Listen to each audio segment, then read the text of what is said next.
दोस्तों, health insurance एक ऐसा टॉपिक है जो हम में से हर कोई, चाहे वो किसी भी फील्ड का हो, उसे इसके बारे में नॉलेज होनी चाहिए। क्योंकि आज के टाइम पे इवन एक हेल्दी पर्सन भी बिना किसी वार्निंग के बीमार पड़ सकता है एंड एक्सपेंसिव मेडिकल ट्रीटमेंट की रिक्वायरमेंट पड़ सकती है, जो आपकी सेविंग्स एंड फाइनेंशियल कंडीशन को हिला सकते हैं। रिसेंटली जब मैं हेल्थ इंश्योरेंस के बारे में इंटरनेट पर रिसर्च कर रहा था तो मुझे पता लगा कि भारत में सिर्फ 45% लोगों के पास हेल्थ इंश्योरेंस है। यानी कि अप्रॉक्सीमेटली 1.3 बिलियन लोगों में से अभी भी 55% लोग अनइंश्योर्ड हैं। अब इन 45% लोगों में से जिनके पास हेल्थ इंश्योरेंस है, इनमें से ज़्यादातर लोग वो हैं जो जॉब करते हैं और हेल्थ इंश्योरेंस उन्हें उनकी कंपनी प्रोवाइड कराती है। यानी कि 45% लोगों में से भी इंडिविजुअल हेल्थ इंश्योरेंस बहुत ही कम लोगों के पास है।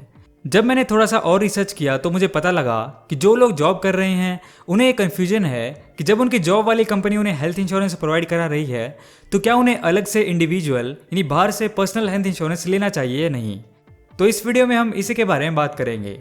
हम ये भी समझेंगे कि कितने टाइप के हेल्थ इंश्योरेंस होते हैं, आपको हेल्थ इंश्योरेंस लेने से पहले कौन कौन से फैक्टर्स ध्यान में रखना चाहिए, एंड हम एक एग्जाम्पल भी देखेंगे कि अभी आपके लिए कौन सा हेल्थ इंश्योरेंस प्लान बेस्ट रहेगा।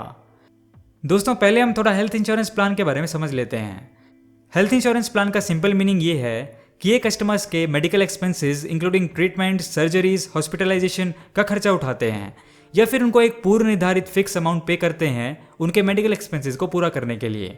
बदले में कस्टमर उन्हें मंथली एक फिक्स अमाउंट प्रीमियम पे करते हैं। इसमें क्या होता है, इंश्योरेंस कंपनी एंड कस्टमर के बीच एग्रीमेंट होता है जिसमें कंपनी कस्टमर को फ्यूचर में इंजरी या इलनेस होने पर उनकी मेडिकल कॉस्ट का पेमेंट या कंपनसेशन देने का प्रॉमिस करती है। ज़्यादातर केसेस में क्या होता है, कंपनीज का हॉस्पिटल नेटवर्क्स में टाई अप होता है जिससे कस्टमर्स का कैशलेस ट्रीटमेंट हो जाता है। अब बात करते हैं हेल्थ इंश्योरेंस प्लान्स के टाइप्स के बारे में। तो बेसिकली कुछ 5 से 6 टाइप के हेल्थ इंश्योरेंसेस होते हैं। इंडिविजुअल हेल्थ इंश्योरेंस प्लान जो इंडिविजुअल्स के लिए सूटेबल रहता है। फैमिली हेल्थ इंश्योरेंस जो whole family, self, spouse, children and parents.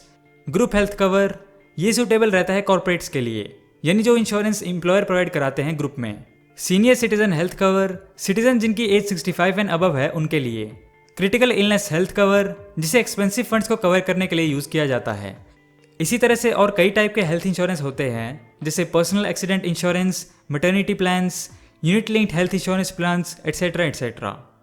अब अगर हम ग्रुप हेल्थ इंश्योरेंस यानी एम्प्लॉयर हेल्थ इंश्योरेंस की बात करें तो बहुत सारी कंपनीज अपने एम्प्लॉयज़ को हेल्थ इंश्योरेंस प्रोवाइड कराती हैं। इससे एम्प्लॉयज़ को एक फाइनेंशियल सिक्योरिटी महसूस होती है कि अगर उन्हें कोई सीवियर हेल्थ प्रॉब्लम हो जाती है तो उन पर कोई फाइनेंशियल बर्डन नहीं पड़ेगा। एम्प्लॉयज़ को मोटिवेशन मिलता है स्ट्रेस फ्री रह के अच्छे से काम करने का। अगर इसे कंपनीज के पॉइंट ऑफ व्यू से देखा जाए तो वो कहीं ना कहीं अपने ही बेनिफिट के लिए एम्प्लॉयज़ को हेल्थ इंश्योरेंस प्लान देते हैं ताकि एम्प्लॉयज़ और मोटिवेट होकर काम करें और कंपनी बढ़िया तरीके से प्रोग्रेस करे। लेकिन यहाँ एम्प्लॉयर हेल्थ इंश्योरेंस की सबसे बड़ी लिमिटेशन ये है कि कंपनी की इंश्योरेंस पॉलिसी जब तक ही लागू रहती है जब तक आप उस कंपनी के एम्प्लॉई हैं। यानी कि मान लो आपको अभी करंटली जहाँ पे आप जॉब करते हो आपकी कंपनी ने हेल्थ इंश्योरेंस दिया हुआ है, तो सपोज आप जॉब चेंज करते हो किसी दूसरी कंपनी में तो कोई गारंटी नहीं है कि वो कंपनी भी आपको हेल्थ इंश्योरेंस प्रोवाइड कराती होगी। या फिर मान लो जॉब करते हुए फ्यूचर में आपने खुद का बिजनेस स्टार्ट किया तो उसके बाद आपने वो जॉब छोड़ दी तो आपको जो कंपनी से हेल्थ इंश्योरेंस मिलता था वो नहीं मिलेगा। तो अब इसमें प्रॉब्लम क्या है, आप सोच रहे हो कि तो क्या हुआ, जब हम जॉब चेंज करेंगे या फिर जॉब छोड़ देंगे तब अलग से इंडिविजुअल हेल्थ इंश्योरेंस के लिए अप्लाई कर देंगे। लेकिन यही तो प्रॉब्लम है कि जैसे जैसे हमारी एज बढ़ती जाती है हमारी हेल्थ प्रॉब्लम्स भी बढ़ती जाती हैं। उसी के साथ साथ जो आपको मंथली प्रीमियम पे करना पड़ेगा वो भी आपकी एज के हिसाब से ही डिसाइड होता है। अगर आप अपने 20s में ही हेल्थ इंडिविजुअल इंश्योरेंस ले लोगे तो आपको कम प्रीमियम पे करना पड़ेगा, लेकिन बाद में ज़्यादा एज के साथ वो अमाउंट भी ज़्यादा बढ़ती जाती है।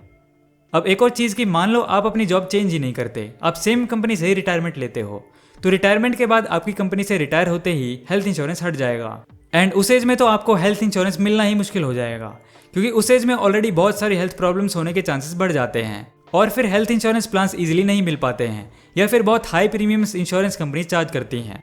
तो इसीलिए चाहे आप जॉब करते हैं बिजनेस, चाहे आपको एम्प्लॉयर हेल्थ इंश्योरेंस मिलता है या नहीं, मेरे अकॉर्डिंग आपका इंडिविजुअली अलग से हेल्थ इंश्योरेंस लेना इंपॉर्टेंट है। एंड जितनी जल्दी एज वाइज आप हेल्थ इंश्योरेंस प्लान स्टार्ट करेंगे उतना ही आपको फाइनेंशियली बेनिफिट भी होगा।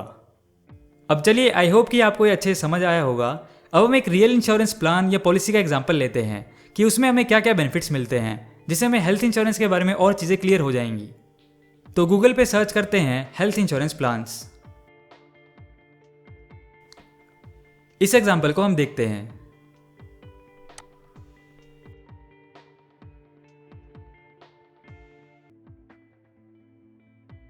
हाँ दोस्तों, एक और चीज़ मैं बात करना भूल गया। जैसे हमने बात की थी कि हेल्थ इंश्योरेंस क्लेम करने पे कस्टमर को या तो उनके मेडिकल एक्सपेंसेस के हिसाब से क्लेम मिलता है या एक फिक्स्ड अमाउंट मिलती है इरिस्पेक्टिव कि उनका मेडिकल कॉस्ट कितना आया है।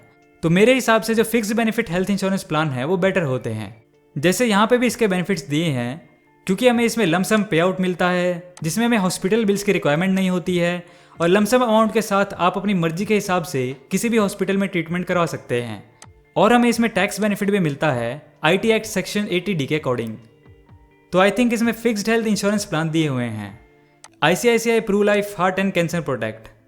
तो ये वाला जो है आई थिंक सिर्फ हार्ट एंड कैंसर जैसी बड़ी हेल्थ प्रॉब्लम्स के लिए है। तो इसको हम चेक करते हैं।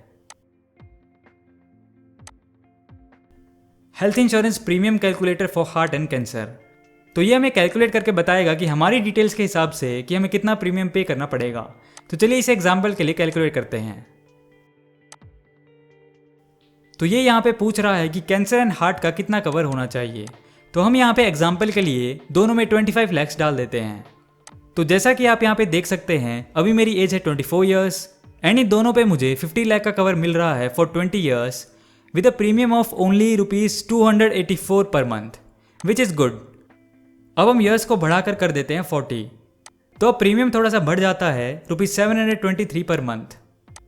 तो इसे कैलकुलेट करना बहुत ही सिंपल है। अब हम क्या करते हैं, जैसा मैंने आपको एज फैक्टर बताया था कि एज का इन प्रीमियम से बहुत बड़ा इंपैक्ट होता है, तो चलिए हम इसमें थोड़ी ओल्डर एज डाल के देखते हैं कि कितना प्रीमियम शो करता है।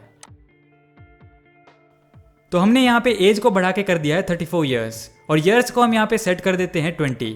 तो यहाँ पे आप देख सकते हैं सेम दोनों पे 50 लाख के कवर के लिए अब प्रीमियम शो कर रहा है ₹759 per month, which is a huge difference. तो इसलिए मैं आपको सजेस्ट कर रहा था कि जितनी जल्दी आप हेल्थ इंश्योरेंस लेंगे उतना ही ये आपके लिए फाइनेंशियली बेनिफिट भी रहेगा। अब हम वापस चलते हैं और इसमें कुछ और प्लान्स को चेक करते हैं। अगला प्लान इसमें दिया हुआ है ICICI Pru smart health cover. इसमें हमें 34 क्रिटिकल इलनेसेस में बेनिफिट मिलता है with life cover, lump sum pay out है एंड फिक्स प्रीमियम है। इसको चेक करते हैं। इसमें भी टर्म इंश्योरेंस कैलकुलेटर दिया हुआ है जिसमें हम हमारी डिटेल्स को डाल के इस प्लान के लिए प्रीमियम कैलकुलेट कर सकते हैं। दोस्तों वैसे वीडियो थोड़ा लंबा हो गया है इसलिए इसको मैं बाद में कैलकुलेट करता हूँ, लेकिन आपके कन्वीनियंस के लिए इस वेबसाइट का लिंक मैं डिस्क्रिप्शन में डाल दूंगा ताकि आप अपने अकॉर्डिंग इन्हें कैलकुलेट कर पाएँ। और दोस्तों इस वीडियो का पर्पज़ था आपको हेल्थ इंश्योरेंस के बारे में बेसिक नॉलेज प्रोवाइड कराना। आई होप कि आपको इस वीडियो से कुछ ना कुछ इंपॉर्टेंट इन्फॉर्मेशन मिली होगी जो आपके काम आएगी। तो आज की वीडियो में इतना ही दोस्तों, मिलते हैं नेक्स्ट वीडियो में ऐसी एक नॉलेजेबल टॉपिक के साथ। अगर आपको ये वीडियो पसंद आया हो तो आप बेसिक ज्ञान को सब्सक्राइब करके बेल नोटिफिकेशन ऑन कर लें ताकि आपको आने वाली वीडियोज़ की नोटिफिकेशन मिल जाए, और ऐसे ही ज्ञान से भरी वीडियोज़ के लिए देखते रहिए बेसिक ज्ञान।